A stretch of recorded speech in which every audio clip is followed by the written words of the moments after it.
الحمد لله وكفى وسلام على عباده الذين اصطفى أما بعد أعوذ بالله من الشيطان الرجيم بسم الله الرحمن الرحيم اقترب للناس حسابهم وهم في غفلة معرضون صدق الله العظيم وقال النبي صلى الله عليه وسلم كل نفس ذائقة الموت أو كما قال عليه الصلاة والسلام ومن رغب عن سنتي فليس مني سبحان ربك رب العزة عما يصفون وسلام على المرسلين والحمد لله رب العالمين اللهم صل على سيدنا محمد وعلى آل سيدنا محمد وبارك وسلم. اللہ تبارک و تعالیٰ نے جتنی بھی مخلوق بنائی ہیں پیدا کی ہیں ان میں انسان اور جنات کو صرف اپنے عبادت کے لیے پیدا کیا اور جتنی نعمتیں ہمیں اللہ تبارک و تعالیٰ نے دی ہے کہ ساری نعمتیں بندوں کے لیے اور بندہ خدا کے لیے. یہ زندگی فانی ہے، چند دنوں کی زندگی ہے. انسان کی موت اور زندگی میں صرف اتنا فاصلہ ہے کہ جیسے ہی اذان اور نماز کے درمیان فیصلہ ہوتا ہے، وقت ہوتا ہے.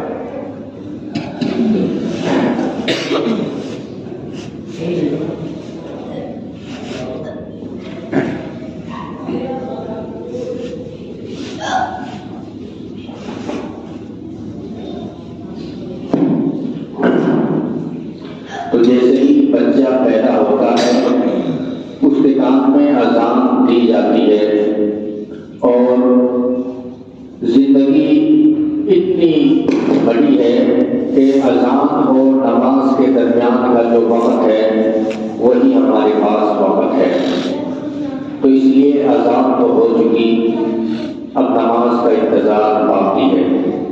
تو اس سے پہلے جو زندگی جو اس کے جینے کا طریقہ ہے جو اللہ نے حکم دیے ہیں اور جو نبی علیہ السلام نے ہمیں زندگی کو گزارنے کا طریقہ بتایا ہے، اگر اس پر ہم نے زندگی گزار لی تو کامیابی ہے اور اگر اس کو ٹھکرا دیا تو پھر ناکامی ہے. قیامت کا دن اتنا خوفناک ہوگا، اتنا دہشت کا دن ہوگا کہ انسان اپنے گناہوں میں اس قدر ڈوبا ہوا ہوگا کہ کسی کو ایڑی تک پسینہ، کسی کو گھٹنوں تک، کسی کو کاندھوں تک اور کوئی پورا ہی اس میں ڈوبا ہوا ہوگا.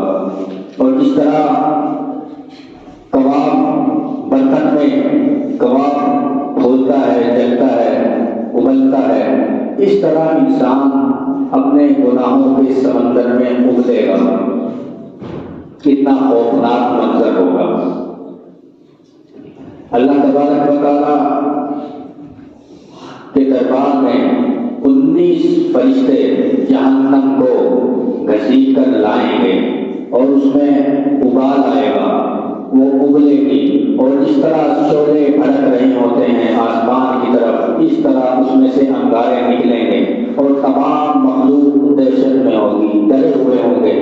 سب یہ سوچیں گے کہ کہیں یہ کوئلے میرے اوپر نہ گر جائے، میرے اوپر نہ گر جائے. اتنا خوف کا ماحول ہوگا. تو تمام انبیاء علیہ السلام، نبی علیہ السلام کی خدمت میں عرض کریں گے کہ آپ اللہ سے سفارش کیجیے، رحم فرمائیے، حساب و کتاب شروع کروا دیجیے. تو آقا صلی اللہ علیہ وسلم کو مقام محمود عطا کیا جائے گا. آپ صلی اللہ علیہ وسلم مقام محمود پہ جا کر سجدے میں گر جائیں گے اور رونے لگ جائیں گے. اللہ تبارک و تعالیٰ کہیں گے میرے محبوب کیوں رو رہے ہو؟ تو اللہ تبارک و تعالیٰ سے آقا صلی اللہ علیہ وسلم کہیں گے اے اللہ امت پر پریشانیوں کا منظر ہے مصیبت کا وقت ہے، آپ حساب و کتاب شروع کروا دیجیے۔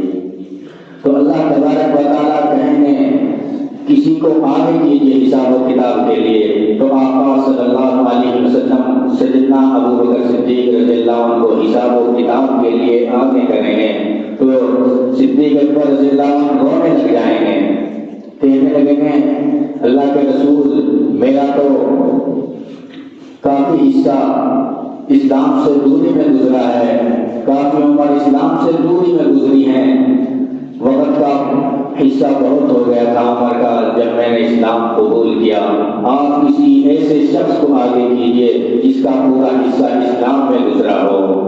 تو اللہ کے نبی صلی اللہ علیہ وسلم کہیں گے نہیں، آپ آگے جائیے اور حساب دیجیے۔ تو آپ صلی اللہ علیہ وسلم کے حکم کی تعمیل کرتے ہوئے سیدنا ابو بکر صدیق رضی اللہ عنہ آگے جائیں گے اور اللہ کے سامنے جا کر رونے لگیں گے۔ تو اللہ تبارک و تعالیٰ کہیں گے تم کیوں رو رہے ہو؟ تم تو وہ شخصیت ہو کہ جس کے بارے میں میرے آقا میرے محبوب صلی اللہ علیہ وسلم نے کہا تھا کہ میں نے سب کا حساب دنیا میں دے دیا ہے، لیکن ابو بکر تمہارا حساب اللہ دے گا، جاؤ میں نے تمہیں بلا حساب جنت عطا کر دی۔ اس کے بعد حضرت عمر رضی اللہ عنہ کو آقا صلی اللہ علیہ وسلم آگے کریں گے، وہ بھی رونے لگ جائیں گے، وہ بھی کہیں گے اللہ کے رسول میرا تو عمر کا اکثر حصہ اسلام کی خلاف ورزی میں گزرا ہے، آپ کسی ایسے شخص کو آگے کیجیے جس کی پوری زندگی جو ہے اسلام میں گزری ہو، جو شروع سے اسلام میں ہو۔ تو اللہ کے نبی کہیں گے نہیں، تم آگے بڑھو۔ تو آپ رسول کے حکم کی تعمیل کرتے ہوئے حضرت عمر رضی اللہ عنہ آگے بڑھیں گے اور رونے لگ جائیں گے۔ تو اللہ تبارک و تعالیٰ کہیں گے تم کیوں روتے ہو؟ تمہارے اسلام میں آنے سے تو اسلام کو تقویت ملی، تم تو وہ ہو جس کے لیے میرے محبوب دعائیں کرتے تھے، جاؤ میں نے تمہیں بھی بلا حساب جنت عطا کر دی۔ اسی طرح حضرت عثمان رضی اللہ عنہ کو آگے کریں گے، وہ بھی رونے لگ جائیں گے۔ تو اللہ تبارک و تعالیٰ کہیں گے تم کیوں رو رہے ہو؟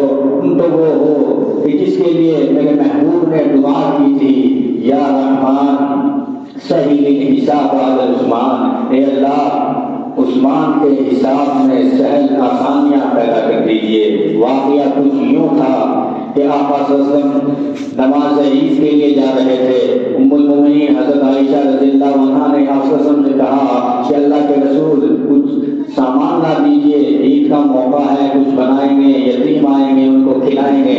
تو آقا صلی اللہ علیہ وسلم نے کہا میرے پاس پیسے نہیں ہیں۔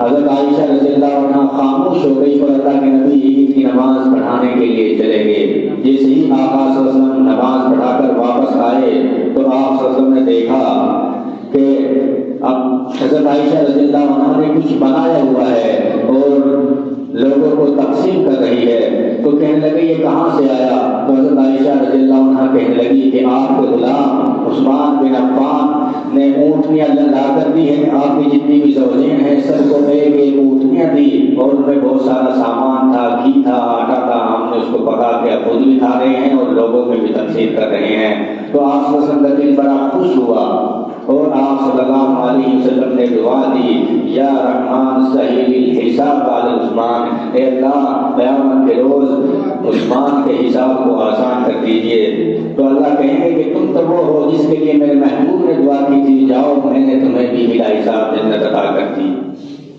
اسی طرح حضرت علی رضی اللہ عنہ کو آگے کیا جائے گا، وہ بھی روئیں گے۔ تو اللہ تبارک و تعالیٰ کہیں گے کہ تم نے میرے محبوب کے لیے یہ کیا وہ کیا، تو تم بھی بلا حساب جنت میں چلے جاؤ۔ تو اللہ تبارک و تعالیٰ صحابہ کرام کا حساب کتاب دیکھ کر اتنے خوش ہوں گے کہ اللہ کا جلال جمال میں بدل جائے گا۔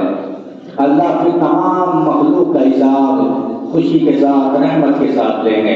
حدیث مبارکہ میں آتا ہے کہ اللہ تبارک و تعالیٰ ایک بندے کو بلائیں گے اور اس کے گرد رحمت کی چادر تان دیں گے، اس کو کوئی نظر نہیں آئے گا، اس کو پردے میں کر لیں گے اور اس سے کہیں گے تو نے یہ گناہ کیا، تو نے یہ گناہ کیا، یہ کیا۔ وہ بندہ خاموشی سے کھڑا رہے گا تو اللہ تبارک و تعالیٰ کہیں گے کہ دنیا میں تم مجھ سے دعائیں مانگتا تھا، میں نے تیری دعا دنیا میں قبول نہیں کی، آج میں تیری دعائیں قبول کر لی، اب تیرے سارے گناہوں کو نیکیوں میں تبدیل کر دیا، جاؤ میں نے تمہیں جنت عطا کر دی۔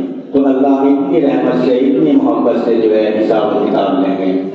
پھر ایک حدیث مبارکہ میں یوں آتا ہے کہ اللہ ایک بندے کو بلائیں گے، اس کے گرد بھی رحمت کی چادر تان دیں گے، پھر اس کے چھوٹے چھوٹے گناہ گنوائیں گے۔ وہ بندہ اندر اندر سوچ رہا ہوگا یہ میرا تو جہنم میں جانے کا اعلان ہوگا، اللہ اتنے گناہ گنوائیں گے، وہ ہاں بولتا جائے گا، اللہ کہیں گے تو نے یہ گناہ کیا، یہ گناہ کیا، وہ کہے گا جی کیا۔ پھر آخر میں اللہ کہیں گے جاؤ میں نے تیرے گناہوں کو نیکیوں میں تبدیل کر دیا۔ پھر وہ اللہ سے کہے گا اللہ ابھی میرے تو بڑے گناہ بھی باقی ہیں، تو اللہ اس کی سچائی کو دیکھ کر بڑے خوش ہوں گے اور ہنس پڑیں گے اور کہیں گے جاؤ میں نے تیرے بڑے گناہوں کو بڑی نیکیوں میں تبدیل کر دیا، اسے بھی اللہ جنت عطا کر دے گا۔ اللہ رحیم رحمت کی نظر سے ہمیں دنیا میں بھی رکھ رہے ہیں اور اللہ وہاں بھی رحمت کے ساتھ ہمارا حساب لیں گے۔ ایک مرتبہ آقا صلی اللہ علیہ وسلم دعائیں مانگ رہے ہیں امت کی بخشش کے لیے، تو اللہ تبارک و تعالیٰ نے کہا کہ میرے محبوب میں تمہاری دعائیں قبول کروں گا، تم امت کی بخشش کے لیے دعائیں مانگ رہے ہو تو میں ایک لفظ بھر کر لوگوں کو جہنم میں سے نکال کر جنت میں داخل کروں گا۔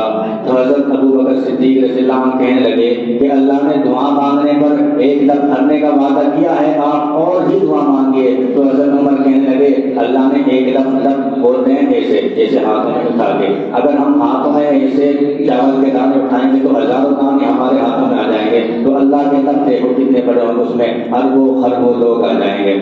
تو حضرت عمر کہنے لگے کہ اللہ نے ایک لفظ بھرنے کا وعدہ کر لیا، اتنا بہت ہے۔ تو حضرت ابو بکر کہیں گے لوگوں کا فائدہ ہو رہا ہے اور مانگنے دیجیے، تو اللہ نے 2 لفظ بھرنے کا وعدہ کیا۔ پھر تیسری مرتبہ حضرت ابو بکر کہنے لگے اللہ کے نبی سے اللہ کے نبی اور مانگیے۔ پھر حضرت عمر کہنے لگے کہ اللہ نے 2 لفظ بھرنے کا وعدہ کر لیا، اب اور کیوں مانگ رہے ہو؟ تو حضرت ابو بکر کہنے لگے لوگوں کا فائدہ ہو جانے دو، کیونکہ ان پر بھی رحمت کی نظریں پڑی ہوئی تھی۔ تو پھر اللہ نے 3 لفظ بھر کر جہنم میں سے نکالنے کا وعدہ کیا ہے۔ تو حضرت قاری محمد طیب رحمۃ اللہ علیہ اپنے کتاب میں لکھتے ہیں کہ قیامت کے روز اللہ کی رحمت دیکھ کر فرشتے شیطان بھی جو ہے سوچنے لگیں گے کاش میری بھی مغفرت ہو سکتی ہے، وہ بھی امیدوں میں پڑ جائیں گے، کیونکہ اللہ کی رحمت کے ساتھ اپنے بندوں کا حساب کتاب لیں گے۔ تو حدیث مبارکہ میں آتا ہے کہ اللہ تعالیٰ ایک نیکی کی وجہ سے 2 آدمیوں کو جنت میں داخل کریں گے۔ تو اللہ تبارک و تعالیٰ نے فرشتوں سے کہا، فرشتے حساب لے رہے تھے تو ایک آدمی کے پاس ایک بھی نیکی نہیں تھی، تو وہ پھر رہا تھا، اپنے بھائی کے پاس گیا کہ بھائی مجھے ایک نیکی دے دیجیے میں جنت میں چلا جاؤں گا۔ آپ نے مسجدیں بنوائی، مدرسے بنوائے، آپ کے پاس تو بہت ساری نیکیاں ہیں، وہ بھی اس کو جواب دے دیں گے کہ میرا اپنا ہی نہیں پتا میرا کیا حال ہوگا، منع کر دیں گے۔ پھر اپنی ماں کے پاس جائے گا، ماں سے کہے گا کہ آپ نے مجھ پر محبتیں لٹائیں، بڑی قربانیاں دی، خود گیلے کپڑے پر سوتی تھی، مجھے سوتے پر سکھاتی تھی، تہجد پڑھتی تھی، تسبیحات پڑھتی تھی، مجھے ایک نیکی دے دیجیے، وہ بھی انکار کر دے گی۔ اپنے والد صاحب کے پاس جائے گا کہ آپ مجھے ایک نیکی دے دیجیے، تو والد صاحب کہیں گے مجھے اپنا ہی نہیں پتا کہ نہیں آپ کے پاس تو بہت سارے اعمال ہیں، آپ مسجد کے صدر تھے، آپ نے یہ کیا وہ کیا، بڑے نئے کام کیے، وہ بھی منع کر دے گا۔ اپنی بیوی کے پاس جائے گا، بیوی بھی منع کر دے گی، بچے بھی منع کر دیں گے۔ اس کے بعد وہ بندہ رونے لگ جائے گا، اور جیسے ہی وہ رونے لگے گا تو اس کے پاس سے ایک بندہ گزرے گا اور وہ فرشتے سے پوچھے گا یہ کیوں رو رہا ہے؟ تو فرشتے کہے گا کہ یہ اس لیے رو رہا ہے کہ سب رشتے داروں نے اس کو ایک نیکی دینے سے منع کر دیا، اس کے پاس ایک بھی نیکی نہیں ہے۔ تو بندہ کہے گا کہ میرے پاس صرف ایک نیکیاں ہے، ویسے بھی مجھے تو جہنم میں جانا ہے، کم سے کم میری ایک نیکی کی وجہ سے اس کو جنت مل جائے گی، تو اس لیے میری وہ نیکی اس کو دے دو، جنت میں چلا جائے گا۔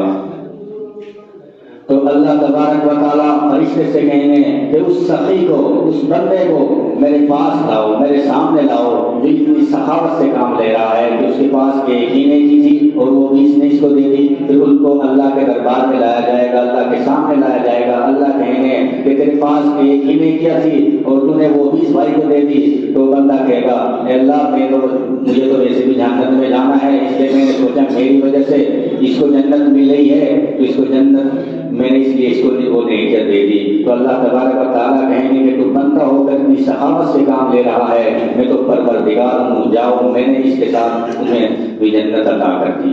تو اللہ تبارک و تعالیٰ اتنی رحمت سے جو ہے حساب لیں گے۔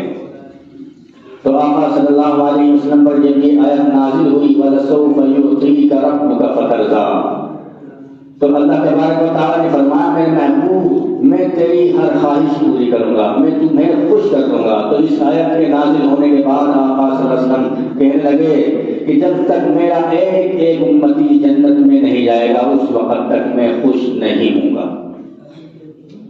تو اس لیے مرتے وقت انسان کا ایمان بھی سلب ہو جاتا ہے۔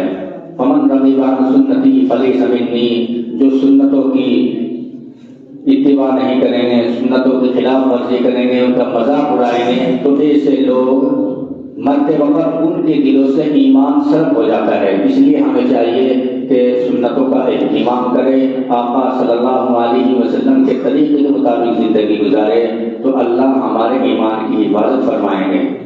وقت اجازت نہیں دے رہا ہے تو میری آپ سے گزارش ہے کہ آقا صلی اللہ علیہ وسلم جو طریقہ ہمیں بتا کر گئے ہیں اس کو فالو کیجیے اور اس پر زندگی گزاریے، انشاءاللہ ہمارے سارے کام حل ہو جائیں گے۔